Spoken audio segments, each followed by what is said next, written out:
The horrifying truth about the United States detonating 2 atomic bombs over Hiroshima and Nagasaki. The untold story, August 6, 1945. 8:15 a.m.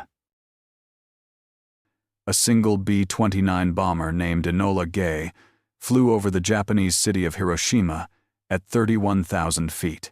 The people below were going about their morning routines. Children were walking to school. Adults were heading to work. Air raid sirens had sounded earlier, but they'd been given the all clear. Just one plane, probably on a reconnaissance mission. Nothing to worry about. Then, at exactly 8:15 and 17 seconds, everything changed. A single bomb fell from the Enola Gay's belly. It took 43 seconds to fall. In those 43 seconds, the world transformed. What happened next was so catastrophic, so absolutely unprecedented in human history, that even the scientists who created the weapon couldn't fully predict the horror they were about to unleash.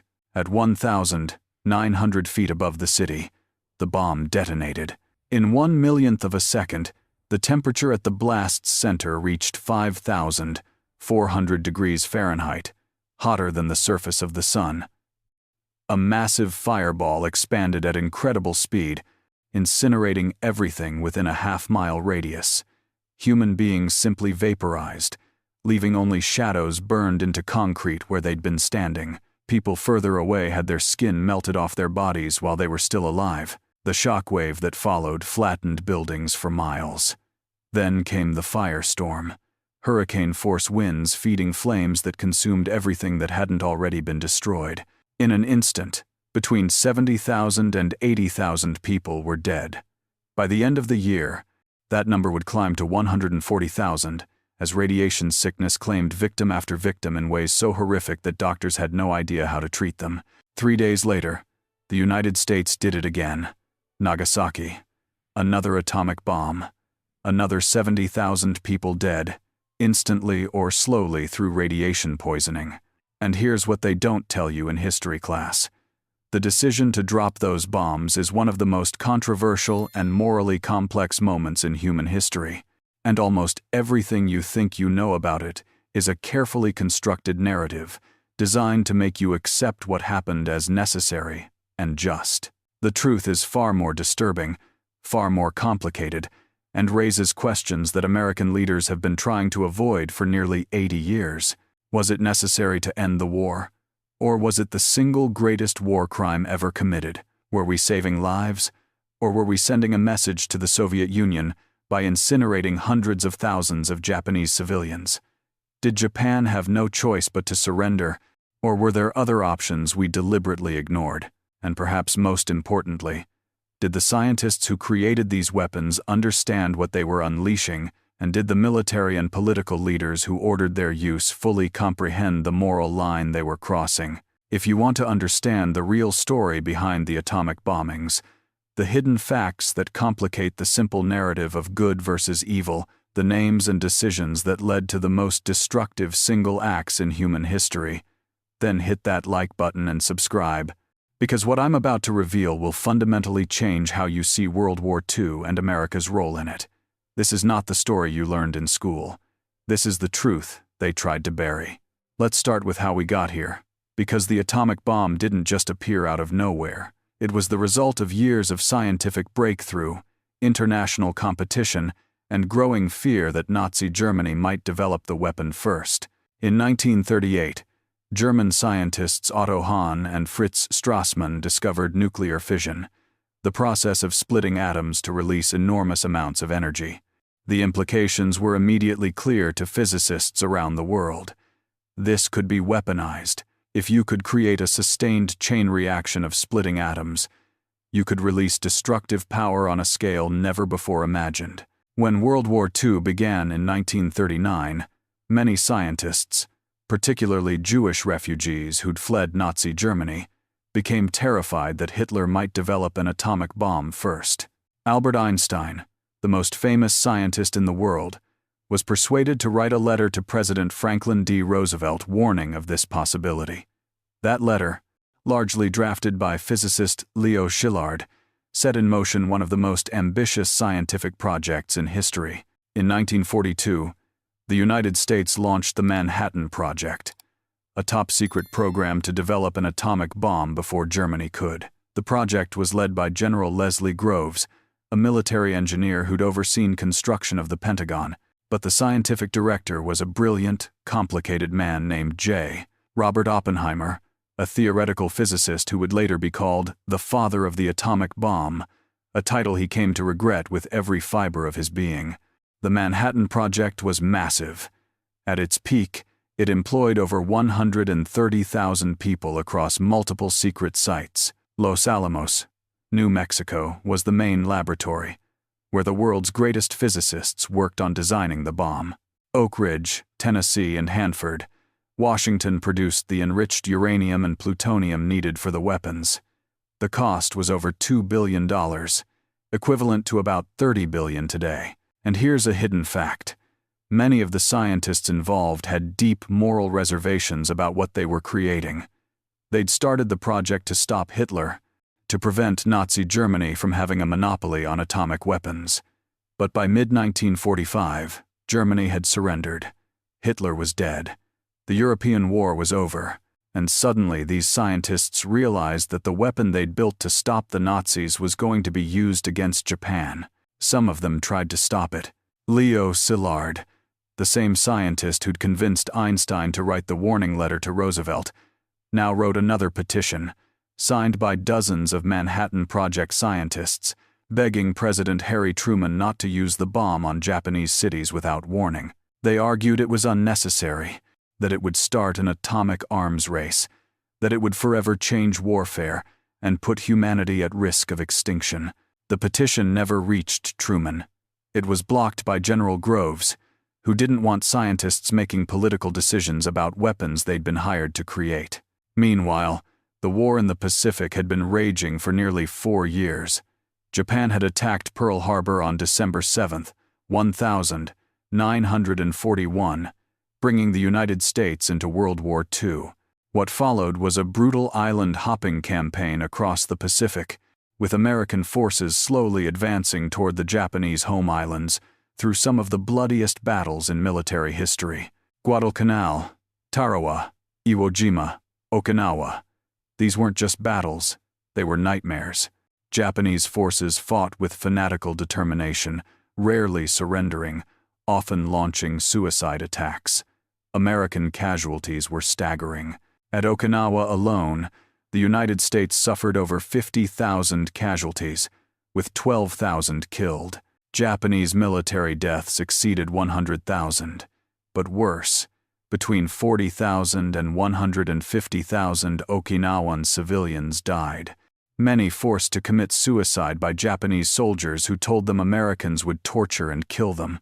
The brutality of these battles shaped American military thinking.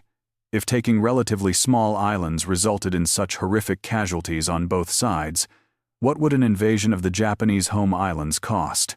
Military planners estimated that invading Japan could result in over 1 million American casualties and many millions of Japanese deaths, both military and civilian. This is the standard justification for the atomic bombs. They were necessary to avoid an even more costly invasion. And that's the story most Americans still believe today. But here's what they don't tell you. By the summer of 1945, Japan was already defeated. Not surrendered, but defeated. The Japanese Navy was destroyed. Their air force was nearly gone. American submarines had devastated their merchant fleet, cutting off imports of food and raw materials. The Soviet Union was preparing to enter the war against Japan. Japan's cities were being systematically destroyed by conventional firebombing that was killing more people than the atomic bombs would. On the night of March 9, 1945, American B-29 bombers dropped incendiary bombs on Tokyo, creating a firestorm that killed over 100,000 people in a single night, more than would die at Hiroshima. Similar raids devastated city after city: Osaka, Nagoya, Kobe. By August, Japan had been bombed into ruins. American intelligence knew Japan was trying to negotiate surrender through the Soviet Union, which was still technically neutral in the Pacific War. The sticking point was Emperor Hirohito. Japanese leaders were willing to accept most terms of surrender, but they desperately wanted to preserve the emperor, who was considered a living god in Japanese culture. The American policy was unconditional surrender, which the Japanese interpreted as potentially meaning the execution or imprisonment of the emperor. Here's the hidden fact that changes everything. After Japan surrendered following the atomic bombings, the United States allowed Emperor Hirohito to remain on the throne anyway. The one condition Japan had been fighting for, we gave them after dropping the bombs. Which raises the obvious question: if we were willing to let them keep the emperor after they surrendered, why not offer that concession before dropping atomic weapons that killed hundreds of thousands of civilians? Some historians argue we could have ended the war in July instead of August, saving all those lives, if we'd simply clarified that the emperor could remain as a figurehead. But American leaders, particularly Secretary of State James Burns, rejected any modification to the unconditional surrender demand. Why? This is where the story gets really dark. Because increasingly, evidence suggests the atomic bombs weren't primarily about ending the war with Japan. They were about sending a message to the Soviet Union. Let me explain. During World War II, the United States and Soviet Union were allies against Nazi Germany. But the alliance was always uneasy. Stalin's Soviet Union was a communist dictatorship that had killed millions of its own people. American leaders were deeply suspicious of Soviet intentions in post-war Europe, and by 1945, it was clear the Soviets were going to dominate Eastern Europe, installing communist governments in the countries their army had liberated from the Nazis. Tensions were rising. The Cold War was beginning even before World War II ended. American leaders, particularly Secretary of State James Burns and his boss, President Harry Truman, were looking for ways to demonstrate American power and make Stalin more manageable in post-war negotiations. Then suddenly they had the atomic bomb, the most powerful weapon ever created, and they had an opportunity to demonstrate it not in a test in the New Mexico desert but in actual combat. If they dropped it on Japan, the entire world, especially the Soviet Union, would see what America was capable of. It would give the United States enormous leverage in the coming post-war order. Here's the hidden evidence. Days before the first bomb was dropped, President Truman was at the Potsdam Conference in Germany, negotiating the post-war settlement with Stalin and British Prime Minister Winston Churchill. Truman received word that the atomic bomb test in New Mexico had been successful.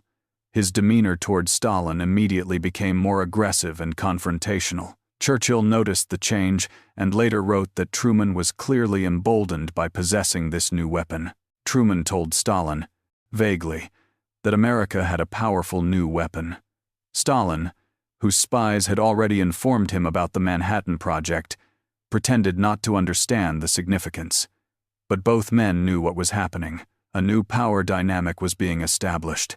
At Potsdam, the Allies issued a declaration demanding Japan's unconditional surrender, warning of prompt and utter destruction if they refused. But the declaration deliberately didn't mention the atomic bomb, and it didn't clarify whether the emperor could remain. Japan rejected it, as American leaders probably expected they would. On August 6th, the bomb fell on Hiroshima. 3 days later, before Japan had even fully processed what had happened, a second bomb hit Nagasaki. And here's another hidden fact. Between those two bombs, on August 8th, the Soviet Union declared war on Japan and invaded Manchuria, crushing the Japanese army there in a matter of days. Which event actually caused Japan to surrender? Was it the atomic bombs, or was it the Soviet entry into the war, which destroyed any hope Japan had of negotiating a peace settlement through Moscow, and raised the terrifying prospect of a Soviet invasion of the home islands and a communist occupation? Many historians now believe it was the Soviet invasion that actually forced Japan's hand, not the bombs. But American propaganda immediately credited the atomic bombs with ending the war, and that became the official narrative. America had developed a superweapon, used it decisively, and won the war, saving millions of lives in the process. It was a clean story, a satisfying story, a story that justified everything. Except it wasn't quite true. Let's talk about the targeting decisions, because this is where it gets even more disturbing. The Manhattan Project had a target committee that met to decide which Japanese cities should be bombed. They had specific criteria. The cities needed to be large enough to demonstrate the bomb's destructive power. They needed to have military or industrial significance. And this is the part that's truly chilling. They needed to be relatively undamaged by conventional bombing so that the atomic bomb's effects could be clearly assessed. That last criteria meant they deliberately chose cities where civilians had been relatively safe from the bombing campaign, cities that hadn't been evacuated or heavily fortified, cities full of people going about their lives thinking they'd been spared the worst of the war. Hiroshima was chosen partly because it was a significant military port and had some war industries, but also because it had been spared conventional bombing and had a shape that would contain the blast, making it ideal for studying the weapon's effects. It was, in the eyes of the target committee, a perfect laboratory. Nagasaki wasn't even the primary target for the second bomb. The crew was supposed to bomb Kokura, but cloud cover prevented visual confirmation of the target, so they went to their secondary target, Nagasaki. Tens of thousands of people died because of weather conditions over a different city. And here's something that should horrify you. The Manhattan Project included a medical team specifically tasked with studying the effects of radiation on human beings. After the bombings, they sent doctors to Japan not primarily to treat the victims, but to document the effects of radiation poisoning. The victims were research subjects. Their suffering was data to be collected. Survivors, called hibakusha in Japanese, suffered for decades from radiation-related illnesses, cancers, organ failure, birth defects in their children. Many were stigmatized in Japanese society, considered contaminated, unable to marry or find work. Their suffering didn't end when the bombs exploded. It continued for the rest of their lives. Now let's talk about the alternatives, because this is crucial to understanding whether the bombings were necessary. American leaders claimed there were only two options: drop the bombs or invade Japan, with invasion potentially costing over 1 million American lives. But that's a false binary. There were other options that were never seriously pursued. Option 1. Demonstrate the bomb's power by dropping it on an uninhabited area or on a military target with advance warning, giving Japan a chance to surrender before using it on cities full of civilians. This was proposed by some scientists and even some military leaders. The argument against it was that if the demonstration failed, or if Japan didn't surrender afterward, we'd have wasted one of our very limited bombs. At the time, we only had 2 ready to use. With more in production, option 2, wait for the Soviet Union to enter the war, which was scheduled for August 8th. Soviet entry would likely force Japan's surrender without any atomic bombs, because Japan's entire strategy relied on holding out until they could negotiate through the Soviets. Once the Soviets attacked, that option vanished. Indeed, many Japanese leaders later said the Soviet invasion was more decisive than the bombs enforcing surrender. Option 3. Clarify the surrender terms to explicitly allow the emperor to remain as a ceremonial figurehead. This would eliminate Japan's primary objection to unconditional surrender and likely result in quick capitulation. We did this after they surrendered anyway, so it wasn't an unreasonable compromise. Option 4. Continue the conventional bombing and naval blockade, which were already devastating Japan's ability to function. Japan had no navy left to speak of, limited air defenses, and was being starved of resources. They couldn't hold out indefinitely. Yes, more Japanese civilians would die in conventional bombing, and yes, American POWs in Japan would remain in brutal conditions longer, but it wouldn't require atomic weapons or invasion. All of these options existed. None were seriously pursued. Why? Because American leaders, particularly Truman and Burns, wanted to use the bombs. They wanted to end the war quickly before the Soviets could claim credit for Japan's defeat. They wanted to demonstrate American power to Stalin. They wanted to justify the enormous expense of the Manhattan Project. And they wanted to test these weapons in real combat conditions to understand their effects. General Dwight D. Eisenhower, Supreme Allied Commander in Europe and future president, was told about the plan to use the atomic bomb. He later wrote that he had grave misgivings and argued against it, saying Japan was already defeated and it was completely unnecessary. Admiral William Leahy, Truman's chief of staff, called the bombings barbarism and said the Japanese were already beaten and ready to surrender. General Douglas MacArthur thought the bombs were completely unnecessary and that Japan would have surrendered by September at the latest. These weren't anti-war activists or pacifists. These were top American military commanders saying the atomic bombs weren't necessary to win the war. But their objections were overruled by political leaders who had other motivations. Now, let's address the casualty estimates, because the claim that the bomb saved 1 million American lives has been repeated so often it's accepted as fact. But where did that number come from? After the war, estimates kept growing. Initially, military planners estimated between 20,000 and 50,000 American deaths from an invasion. Then, it became 100,000, then 250,000. Eventually, it reached over 1 million. These higher numbers were invented after the fact to justify the bombings. Truman himself used different numbers at different times, settling on the higher estimates as criticism of the bombings increased. The truth is, nobody really knows how many casualties an invasion would have caused because it never happened. It's speculation used to justify a decision that was already made. And even if the high estimates were accurate, there's a moral question here that's often ignored. Is it acceptable to deliberately incinerate hundreds of thousands of civilians, including women, children, and elderly people who had no role in the war, to avoid military casualties in your own army? International law, even then, recognized a distinction between military and civilian targets. The laws of war prohibited deliberate attacks on civilian populations. Defenders of the bombings argue that in total war, there are no true civilians because everyone contributes to the war effort. But by that logic, the 9/11 attacks on the World Trade Center were legitimate military actions because those buildings were part of America's economic infrastructure. We rightly reject that reasoning. So why do we accept it for Hiroshima and Nagasaki? Here's another hidden fact. 7 of America's 8 5-star officers who held their ranks during World War II, the highest military leaders, said on record that the atomic bombs were either militarily unnecessary, morally wrong, or both. These weren't cowards or Japanese sympathizers. These were the men who won the war, and they believed the bombings were a mistake. So why did Truman make the decision he did? To understand that, you need to understand Harry Truman himself.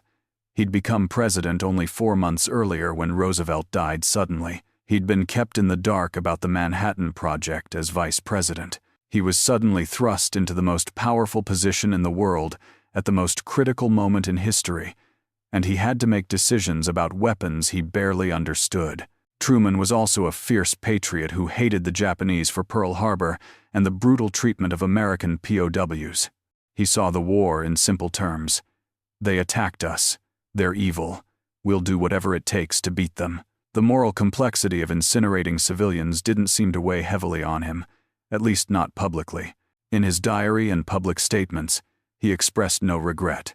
But the scientists who built the bombs felt very differently. Robert Oppenheimer watched the first atomic test in the New Mexico desert, and as the mushroom cloud rose, he later said a line from Hindu scripture came to his mind. "Now I am become death, the destroyer of worlds."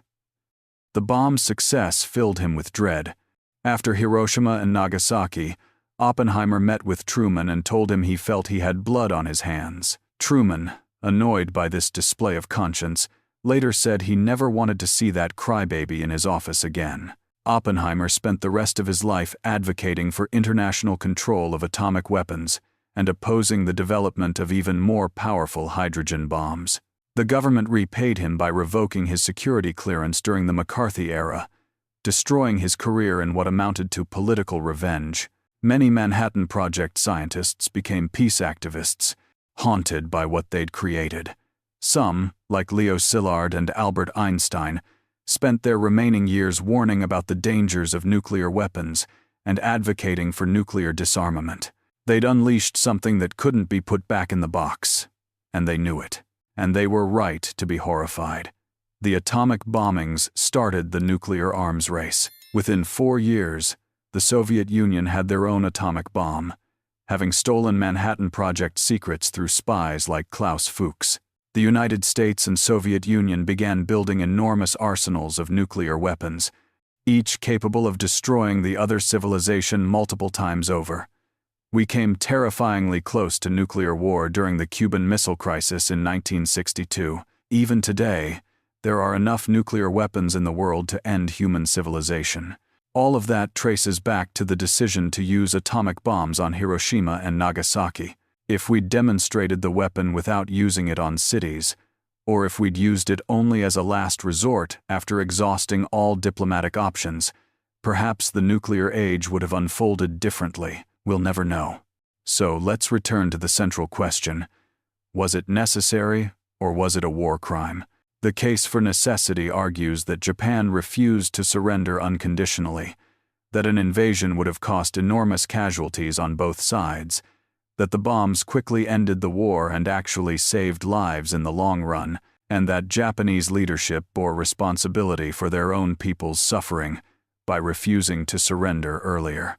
The case against argues that Japan was already defeated and seeking surrender terms, that the primary sticking point could have been resolved diplomatically, that other options weren't seriously pursued, that the bombs were used primarily to intimidate the Soviet Union rather than to defeat Japan, and that deliberately targeting cities full of civilians violated the laws of war and basic morality. Here's my take, and I want to be clear that this is my interpretation of the historical evidence, not an undisputed fact. The atomic bombings of Hiroshima and Nagasaki were not necessary to end the war. Japan was already beaten. The Soviet invasion, combined with clarification of surrender terms, allowing the emperor to remain, would almost certainly have resulted in surrender within weeks. American leaders had options they chose not to pursue.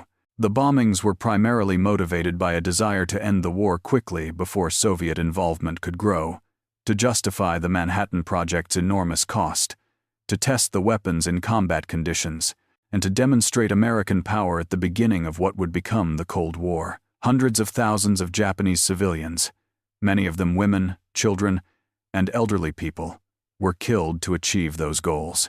Does that make it a war crime? By the standards of international law at the time and since, deliberately targeting civilian populations is a war crime.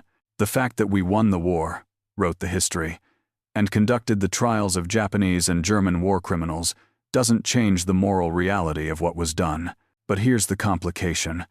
World War II had already blurred the lines between military and civilian targets beyond recognition. The British and American firebombing campaigns against German and Japanese cities killed hundreds of thousands of civilians.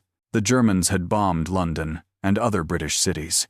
The Japanese had committed horrific atrocities in China, killing millions of civilians. Total war had made everyone complicit, everyone a target, everyone capable of justifying their own atrocities by pointing to the enemies. The atomic bombs were the culmination of that logic, the ultimate expression of total war, and that's why they matter so much. They force us to confront the question, in a war for survival against genuine evil, Nazi Germany and Imperial Japan, are there any moral limits? Can any act be justified if the cause is righteous enough? I would argue that the answer has to be, yes, there are limits, or we lose our own humanity in the fight against inhumanity. The scientists who built the bombs and then begged that they not be used understood this. The military leaders who said the bombs were unnecessary understood this. The hibakusha, the survivors who spent decades advocating for peace and nuclear disarmament, understood this. The truth is, we didn't drop the atomic bombs on Hiroshima and Nagasaki to end the war as quickly and mercifully as possible. We dropped them to make a statement, to claim credit for victory before the Soviets could share it, to test our new weapons, and to begin the post-war order with a demonstration of overwhelming power. And the cost was paid by hundreds of thousands of people who vaporized in an instant, who burned alive in the firestorms, who died slowly from radiation sickness, who suffered for decades with cancers and genetic damage, who bore the physical and psychological scars for the rest of their lives. Were the atomic bombings of Hiroshima and Nagasaki necessary? No. Were they war crimes? By any reasonable definition of international law and human morality, yes. Does that make America evil? No.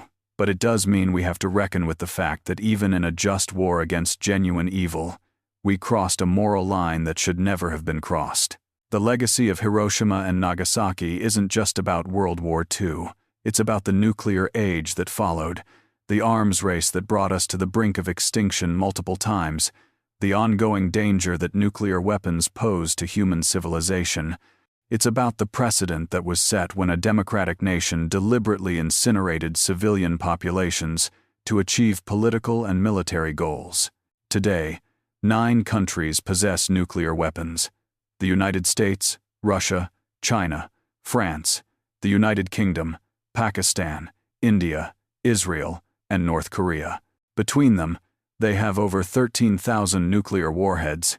A nuclear exchange between major powers would end civilization as we know it. We live every day under the shadow of weapons that trace their origin to that August morning in 1945, when the Enola Gay dropped its payload over Hiroshima. The survivors, the Hibakusha, have spent their lives telling their stories and begging the world to never use these weapons again. They don't speak of revenge or hatred. They speak of the horror they witnessed and endured, and they plead that no one else should ever experience it. Their testimony is the most powerful argument against nuclear weapons that exists.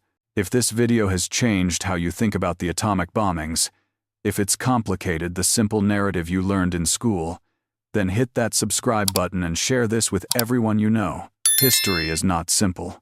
War is not clean. And the choices we make in moments of crisis echo through generations. The question isn't just whether the bombings of Hiroshima and Nagasaki were necessary or criminal. The question is what we do with that knowledge now. Do we continue to justify and rationalize what was done? Or do we reckon with the full truth, learn from it, and commit to never crossing that line again? The answer will determine whether humanity survives the nuclear age we created on that August morning in 1945.